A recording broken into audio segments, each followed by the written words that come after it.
Hello, friends. Welcome to Linden-Linthicum United Methodist Church. Last week, I mentioned that some of us were reading this book called Good Enough, which is a series of devotions written by Kate Bowler and Jessica Ritchie. We have been enjoying these little snippets in each week and sharing them with each other. And one of the ones that we read a couple of weeks ago was called Too Few Sparrows, which we thought was kind of an interesting and intriguing title, and wanted to know what that was about. But what it was about was literally too few sparrows. And here's what it says. In 1958, the communist Chinese government of Mao Zedong declared war on the nation's sparrows, declaring that these birds are the public animals of capitalism, eating up precious seed grain. Who knew? A massive campaign of noise was launched to keep the birds constantly in flight and dying of exhaustion. In the fields and cities, drums were ceaselessly pounded upon, pots and pans were beaten, fireworks were set off, and before too long the little birds began to fall from the sky in great numbers. In the capital city, Beijing, sparrows found refuge on the grounds of foreign embassies, which refused to allow the noisy mob's entrance.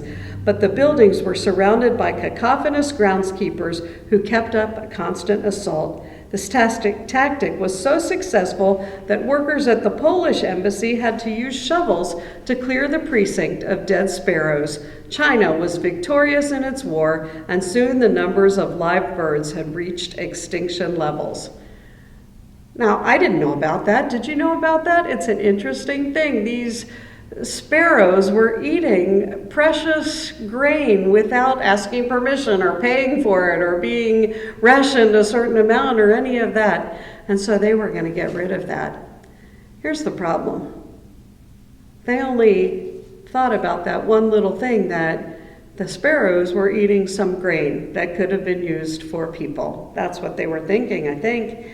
But what happens when the sparrows were gone? They didn't think about that. They only thought about that one thing. And within 2 years, the story tells us, it was noted that the rice harvest had begun to decrease. Now that's a problem in China, right? Because the sparrows weren't there to eat the insects. The sparrows do more than just eat the grain. They also ate the insects. And so lots of things happened, and so whole crops were destroyed. There was a famine that killed lots and lots and lots of people. It turned out to be a really big problem, and in the end, they had to import 250,000 sparrows from the Soviet Union in order to come back to repopulate the country with sparrows. Because then they had too few sparrows. They'd had too many sparrows, they thought, and then they had too few sparrows. Well, it's an interesting story, right? But the thing that's interesting or important about the story maybe is that sometimes we get focused on one little thing, one little news source, one little bit of information, and we get really focused on it, and we don't think about all the other things that go around it. As in this case, we're going to get rid of the sparrows because they do this one thing that we don't like, without thinking about all the other things that we do like.